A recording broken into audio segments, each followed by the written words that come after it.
Hi, I'm Terri Murphy, here to help you with your coaching and consulting skills on presentations and how to connect with power and congruence. And got a question for you. How congruent do you think you are in conversations?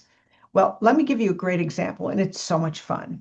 Ellie Kemper is the actress who plays the Kohl's mom on Kohl's commercials, and they ask her a question about, is she sad about her kids going back to school after summer?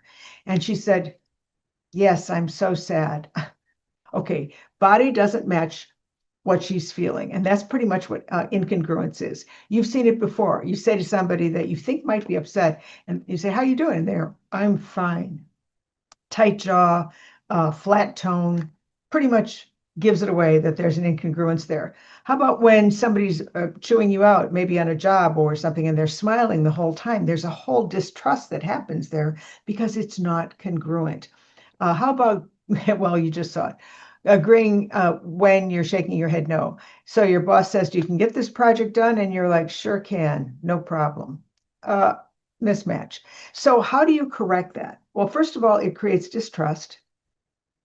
Your spider sense is going to betray you. So often we'll have a reaction, you've seen it, where somebody reacts before they have a chance to correct. Sometimes it's shock, sometimes it's something's taken aback.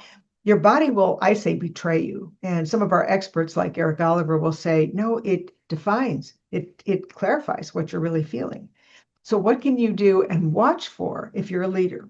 If you're in a jury and jury selection, and they're asking questions and they say, can you be fair? And they're going, sure can.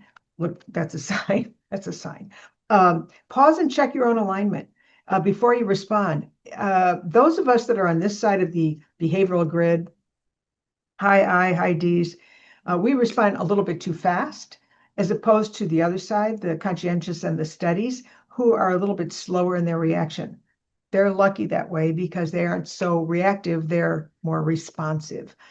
Make your nonverbals and your verbals match. It's so interesting, especially when you're with different cultures. There are times that you can reach out and shake someone's hand. There's times that you can't touch them. And you don't want to be disrespectful, but you also want to be sure that if looking in eye to eye is okay, sometimes that's not in some cultures, sometimes it is. Mismatching, be sure your behavior matches how you feel and that the other person understands what that is like. And then sometimes it's just perfectly okay to acknowledge mixed feelings and say, you know what, I'm just not sure about that. I'm just not sure about that, which is absolutely transparent. Incongruence can sabotage your trust and your leadership. You have to walk the talk. You have to feel that and embody it in your verbals and your nonverbals, and pay attention when other people may just be confused. They may not be lying. They just may be conflicted. And you can always say, well, tell me more. Let's talk about that for a minute. I don't know that that's what you're really feeling. I'm not sure I'm getting that.